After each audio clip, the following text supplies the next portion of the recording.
Shalom, sekali lagi shalom. Kita apa kabar saudara? Saya percaya kita semua ada dalam keadaan sehat, amin. Hari yang ke-10 di tahun 2021 ini saya percaya kita ada karena anugerah Tuhan.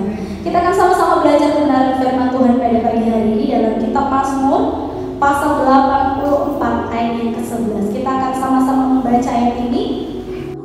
2, 3. Sebab lebih baik satu hari di belantaramu daripada 1000 hari di tempat lain. Lebih baik berdiri di ambang pintu rumah Allahku daripada diam di kemah-kemah orang fasik. Puji Tuhan, terima kasih buat kerjasamanya yang pada pagi hari ini. Nah saudara, ayat ini merupakan ayat emas saya di tahun 2021. Ketika saya mendapat ayat ini, cuma Kak Dewi yang tahu, terus Kak Dewi bilang begini, cocok betul itu Dina untuk kamu. Nah saudara, sebenarnya saya tidak mempersiapkan ayat ini sebelumnya. Ada dua yang saya sementara persiapkan. Tapi ketika kemarin saya doa, tiba-tiba Tuhan ingatkan ayat ini. Mulai dari kemarin sampai tadi malam saya bilang, Tuhan, saya belum dapat referensi dari ayat ini. Saya sama sekali tidak mengerti, belum mengerti banyak tentang ayat ini. Nah saudara, saya akan memberikan satu tema dari pembacaan kita pada pagi hari ini, yaitu diam di rumah Tuhan. Nah saudara, kalau kita membaca ayat 11, di sini ada sebuah perbandingan waktu yang disampaikan oleh penulis. Penulis dari kitab Mazmur pasal 84 ini adalah Bani Korah. Jadi dalam kitab Mazmur ini bukan cuma hanya Daud yang sebagai penulis, tapi terdiri dari beberapa penulis dan salah satunya adalah Bani Korah. Nah, Bani Korah ini adalah keturunan Lewi yang kedudukannya itu di bawah imam ya, yang tugasnya adalah mengolah roti, menjadi seorang pemimpin pujian, bahkan menjadi seorang penjaga pintu di depan.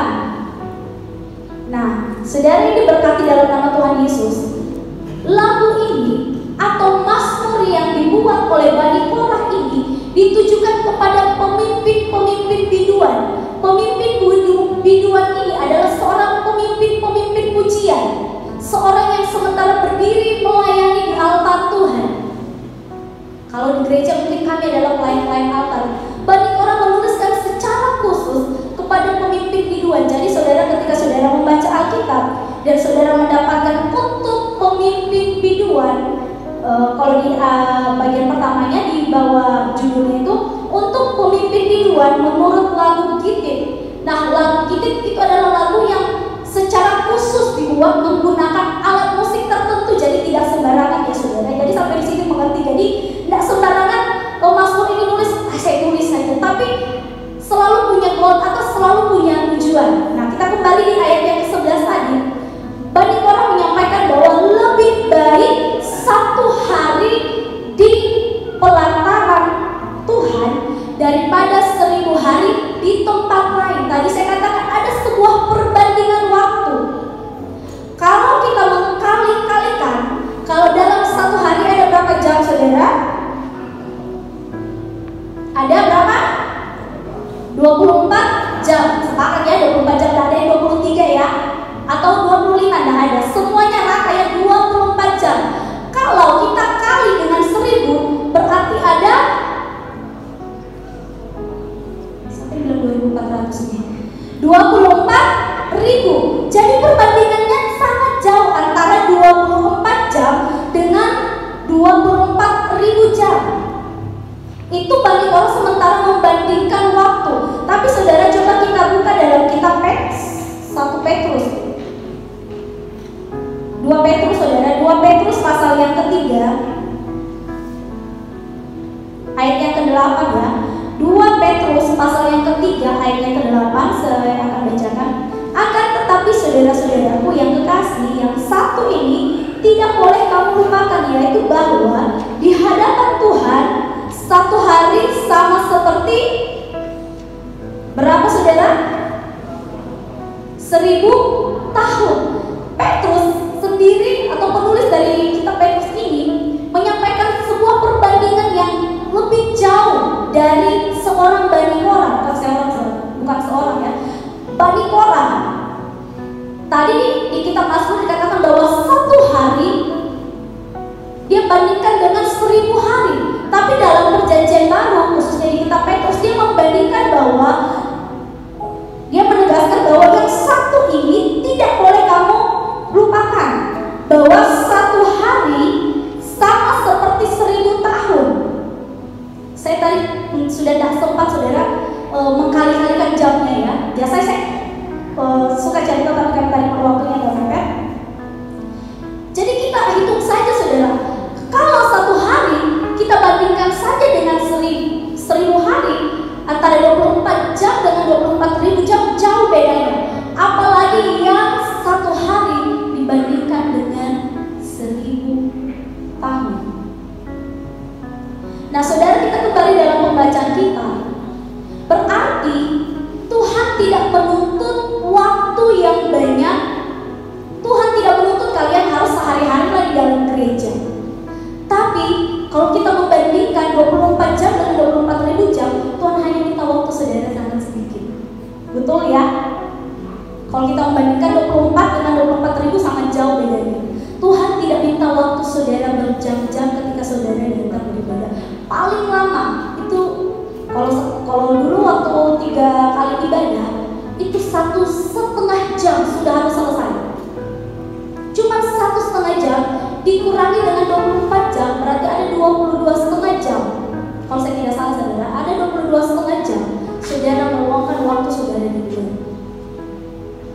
Di rumah 22,5 jam, berapa waktu yang saudara berikan kepada Tuhan? 5 detik. Tuhan, saya mau makan, berkati makanan ini, amin. Tak sampai malah 5 detik. Berapa banyak waktu yang saudara bisa berikan untuk saudara ketika saya mendapat ayat ini, tiba-tiba saya flashback ke belakang. Tuhan, ternyata saya banyak menghabiskan waktu saya bukan untuk bersekutu di hadapan Tuhan, tetapi melakukan hal-hal yang buruk. Ketika saya merenungkan ayat ini, ketika saya dapat ayat ini, saya bilang, Tuhan terima kasih, ini menegur saya. Harusnya ketika Tuhan kasih kesempatan kita untuk tidak beraktivitas di tahun yang lalu, itu kita pakai waktu kita untuk semakin dekat dengan Tuhan, bukan mempergunakannya untuk melakukan hal-hal yang tidak dikehendaki Tuhan. Seperti paling contoh kecilnya mungkin seperti bermusik. Kita mulai menguliti kesalahan orang lain. Oh memang dia seperti ini. Oh memang dia tetangga ini, dia beli kulkas baru karena hasil korupsi. Hasil dari sumbangan yang ditujukan untuk orang lain dia simpan. Harusnya dengan waktu yang sangat sedikit kita pakai untuk kemuliaan bagi nama Tuhan. Kita pakai untuk beribadah kepada Tuhan. Saudara yang diberkati dalam nama Tuhan Yesus Kristus, coba beberapa detik saudara flashback ke belakang Tuhan. Sudah berapa banyak waktu yang saya berikan kepada Tuhan dibandingkan dengan aktivitas saya?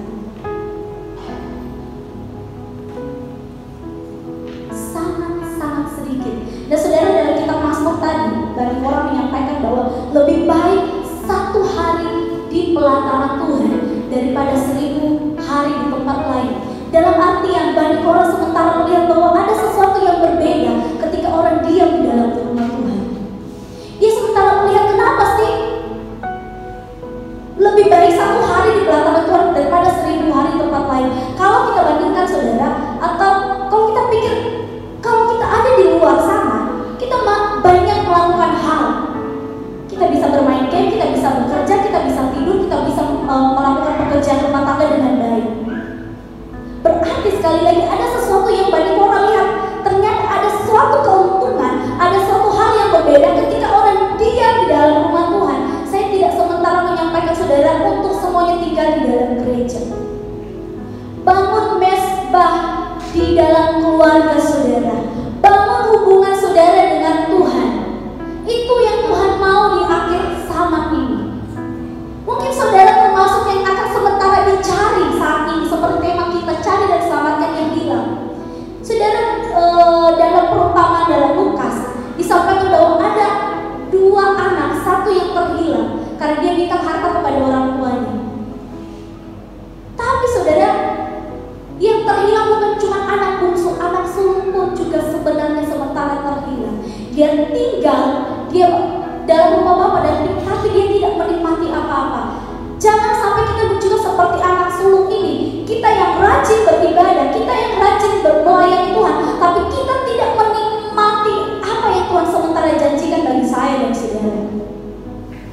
Jangan sampai kita adalah orang-orang yang terhilang. Kita yang tidak pernah absen dari Januari sampai Desember, ternyata kita sementara yang dicari oleh Tuhan.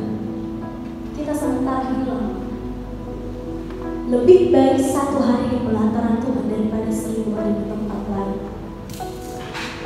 Kalau anak-anak muda lebih enak, lebih baik 1 hari di pastori, makanan dijamin, kita tidur bebas, pakai wifi secara bebas, daripada di rumah yang tidak pakai wifi.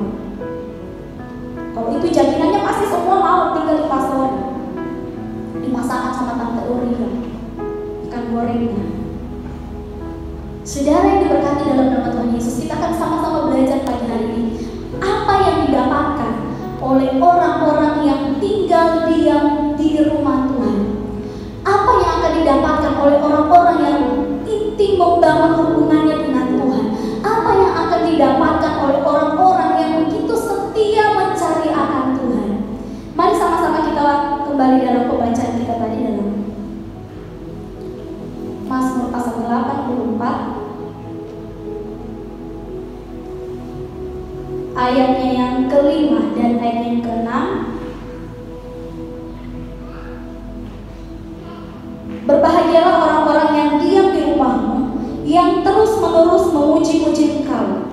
Berbahagialah manusia yang kekuatannya di dalam Engkau, yang berhasrat mengadakan syiar. Kita lompat di ayat yang ke-8. Mereka berjalan makin lama makin kuat, hendak menghadap Allah di Sion. Yang pertama yang Bani Korah perhatikan bahwa ternyata orang yang diam di dalam rumah Tuhan akan mendapatkan sukacita. Yang pertama yang didapatkan, orang yang diam di dalam rumah Tuhan akan mendapatkan sukacita, akan merasakan sukacita yang pada akhirnya mendatangkan kekuatan yang baru. Dikatakan bahwa di ayat yang ke-5, berbahagialah orang yang diam di rumahmu. Dia kembali lagi katakan bahwa di ayat yang ke-6, berbahagialah manusia yang kekuatannya di dalam Tuhan. Kalau kita lompat di ayat 8, mereka berjalan makin lama makin kuat. Ketika saudara ada dalam rumah Tuhan, ketika saudara ada dalam persekutuan dengan Tuhan, saudara akan mendapatkan sukacita yang pada akhirnya mendatangkan kekuatan yang baru. Tadi pemimpin pujian berulang kali mengatakan mengenai sukacita. Berulang kali pemimpin pujian mengatakan sebuah kebahagiaan. Banyak orang yang saat ini mencari kesenangan duniawi. Banyak orang yang sementara mencari yang namanya kekuatan. Kalau kita melihat kok kasus COVID saat ini, mungkin tidak terlalu terekspos ya. Tapi ketika saya melihat, saya buka di IG, ternyata banyak sekali dokter, banyak sekali artis yang terkena virus COVID-19 ini. Pelarian kita bukan kepada obat, pelarian kita bukan kepada dokter. Dokter pun bisa terjangkit. Dokter tidak bisa menolong kita secara utuh. Yang mampu menolong kita hanya Tuhan. Saudara mau cari kekuatan, datang kepada Tuhan. Saudara tidak akan pernah mampu menghadapi tahun 2021 ini. Masih misteri, masih rahasia. Kita tidak tahu besok akan terjadi hal apa, bulan depan akan terjadi apa lagi Tuhan, surprise apa lagi Tuhan akan kasih supaya iman saya dibangun. Usaha saya Tuhan akan bagaimana, pekerjaan saya Tuhan akan bagaimana, nantinya keluarga saya Tuhan akan bagaimana. Semuanya masih tanda tanya. Tapi firman Tuhan mengajarkan kita pada pagi hari ini, datang kepada Tuhan, diam, duduk di bawah kaki Tuhan, karena di sana ada sukacita yang akan Tuhan berikan. Mungkin rumah tanggamu, mungkin suami tidak bisa memberikan damai sejahtera, yang mungkin hari-harinya koro-koroan terus. Istrimu mungkin tidak bisa memberikan lagi kebahagiaan. Anak-anakmu mungkin sering menyakiti hatimu. Mungkin selama saudara punya harapan yang besar kepada anak-anak saudara, ketika mereka besar, mereka boleh menjadi kebanggaan saya, tetapi semuanya terbalik. Mereka menjadi orang-orang yang memberontak. Saya mau katakan, diam di bawah kaki Tuhan, karena sukacita akan saudara dapatkan. Ketika saudara dapatkan sukacita, maka kekuatan itu akan menjadi milik bagian saya dan saudara.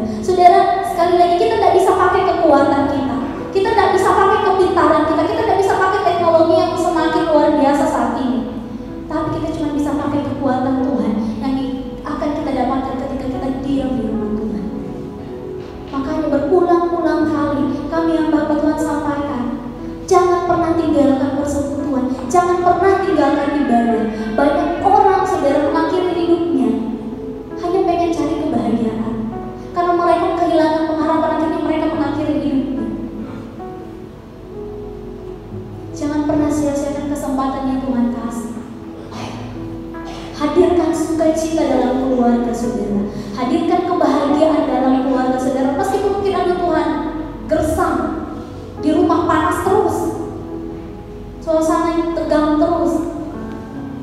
Sekali lagi saya mengatakan kepada saudara, kuncinya datang kepada Tuhan. Duduk diam di bawah kaki Tuhan. Cuman Tuhan tidak minta banyak dari saudara. Tuhan tidak minta 1 jam ya, kamu duduk di sini ya berdoa. 3 jam ya kamu ibadah. Nah, Tuhan kita tidak seperti itu saudara. Tadi saya katakan ada perbandingan waktu yang dalam artian Tuhan cuma minta sedikit waktu dari saudara. Jangan sibuk. Naikkan pujianmu sama Tuhan.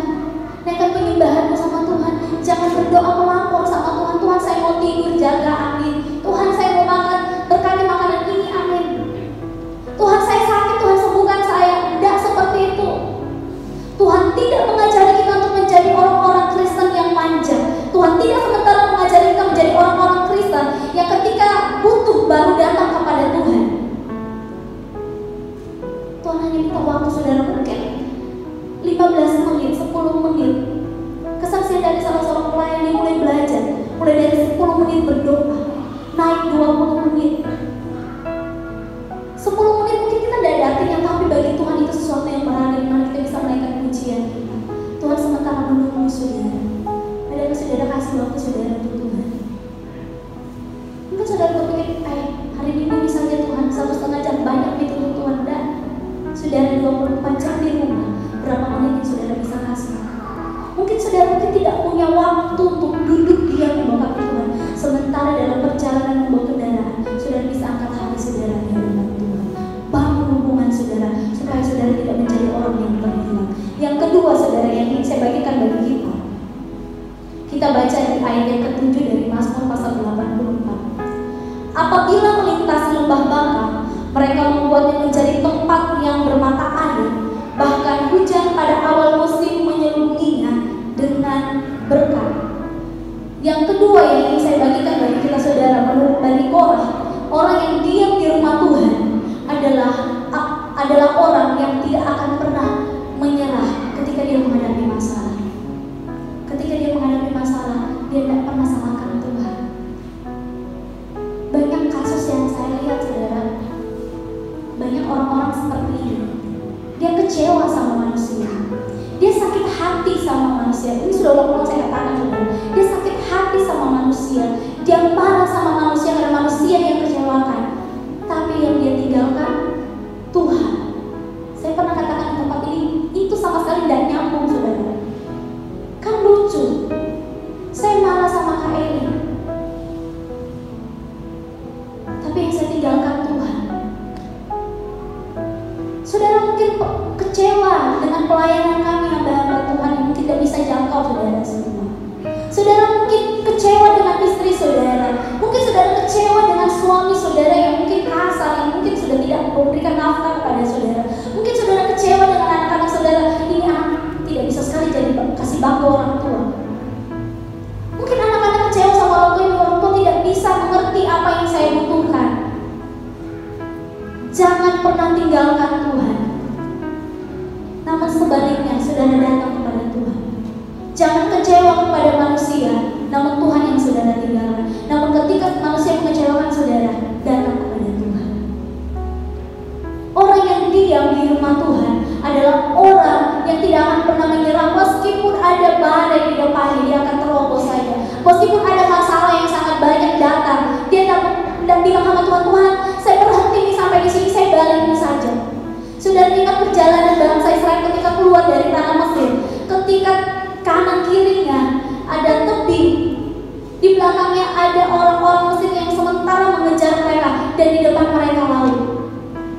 Musa tidak bilang, Tuhan biarkan kami balik misalnya kepada bangsa Firaun. Tuhan biar kami jadi budak seumur hidup kami sampai mati. Tidak. Tuhan biarkan kami terjun saja di tebing ini, biarkan kami mati. Tidak. Tapi saudara, yang dilakukan Musa, dia tetap maju. Akhirnya Tuhan bilang, angkat tongkatmu. Akhirnya laut di depannya terbelah dan mereka berjalan. Jangan pernah menyerah dengan keadaan saudara. Jangan pernah menyerah dengan apa yang saat ini sementara saudara alami. Sakit penyakit boleh datang, masalah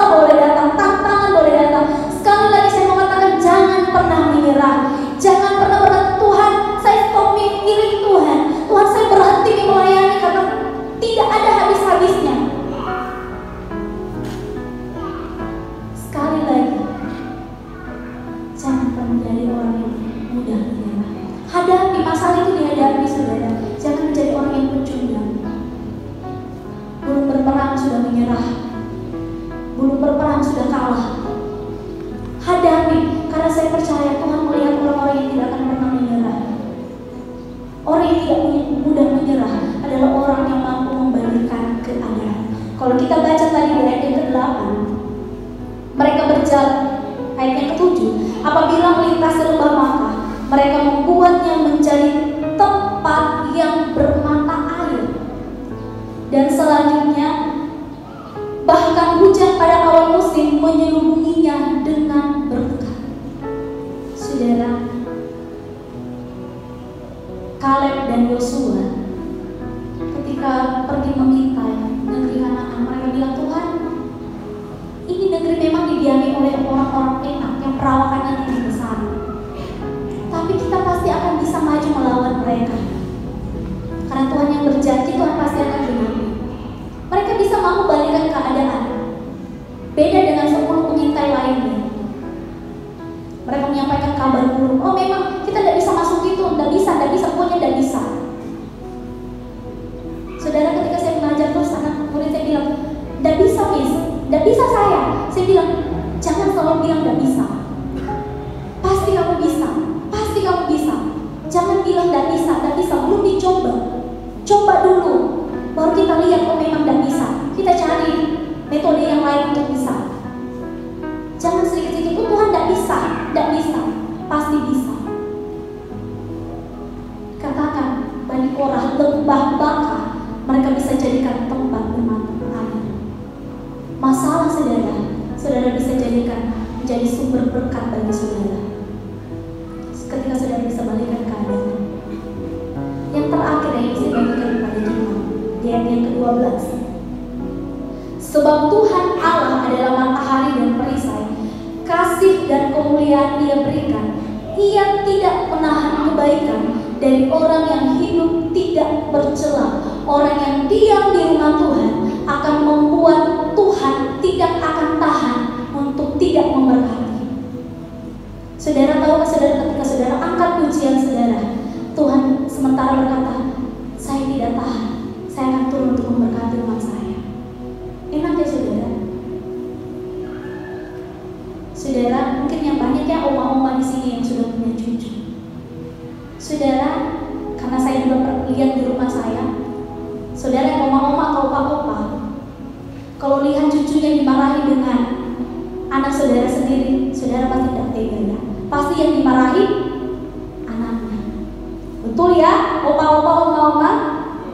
Betul ya, papi besar suaranya. Karena memang seperti itu saudara. Cucu, kalau dia pengen sesuatu, terus orang tuanya larang, jangan nak, sakit nanti gigi makan gula-gula. Nangislah cucunya, omanya jadi pembela, kasih tahu sedikit, tidak apa-apa, sedikit saja daripada dia menangis. Betul ya? Betul. Begitu pula Tuhan, ketika kita menaikkan pujian kita kepada Tuhan, Tuhan di surga bilang, aku tidak tahan, saya mau datang berkati. Saya tidak tahan melihat pujian umat Tuhan yang dinaikkan. Saya tidak tahan melihat air mata jemaat Tuhan ketika mereka nangis, Tuhan tolong saya. Tuhan tidak tahan saudara. Ketika saya baca ayat ini, saya bilang, Tuhan terima kasih. Ketika saya merenungkan ayat ini, Tuhan, ternyata ketika saya berdoa dengan sungguh-sungguh, di surga Tuhan gelisah untuk mau hadir memberkati saya. Seperti itu saudara. Ketika saudara cuma datang, duduk, diam, lihat pelayan, WL dulu, pemain musik, di WL, fals lagi suaranya, yang main musik lagi, bicara terus. Lihat yang di sampingnya, pulang di rumah dia bilang, kok tidak tahu tadi itu ibu, dia pakai rok di atas lutut. Astaga, kok tidak tahu itu bulu matanya. Tuhan juga tidak tahan untuk membalikan mukanya. Tidak akan pernah kita mendapatkan. Saudara, seringkali kita datang di hadapan Tuhan seperti itu. Bukannya membuat Tuhan tidak tahan untuk tidak memberkati kita, malah Tuhan tidak tahan. Dan ini sesuatu yang menjijikkan di hadapan Tuhan. Ketika saudara menaikkan pujian cuma asal-asalan, itu sesuatu yang menjijikkan, suatu hal yang tidak disukai oleh Tuhan. Saudara, ketika saudara membuat Tuhan tidak tahan untuk tidak memberkati saudara, naikkan pujian saudara dengan dengan pasti. Kalau dikatakan di ayat yang ketiga, jiwaku hancur karena merindukan pengharapan Tuhan. Ini kuncinya. Ketika saudara ingin mendapatkan kekuatan yang baru dan sukacita, ketika saudara ingin menjadi orang yang tidak akan pernah menyerah dengan keadaan, ketika saudara ingin membuat Tuhan tak tahan untuk tidak memberkati saudara, datang kepada Tuhan dengan jiwa yang hancur, dengan jiwa yang rindu. Kalau cuma saudara datang karena rutinitas setiap minggu saya harus ibadah, karena baru-baru kita dibesuk dengan Bapak Wakil Gembala dan nama Tuhan, kita kasih muncul di dalam mukanya kita, saudara tidak akan pernah dapatkan apa-apa. Tapi ketika saudara datang dengan hati yang hancur, poin yang ketiga sekali lagi, Tuhan di surga tak tahan, Dia akan turun untuk memberkati kita. Sekian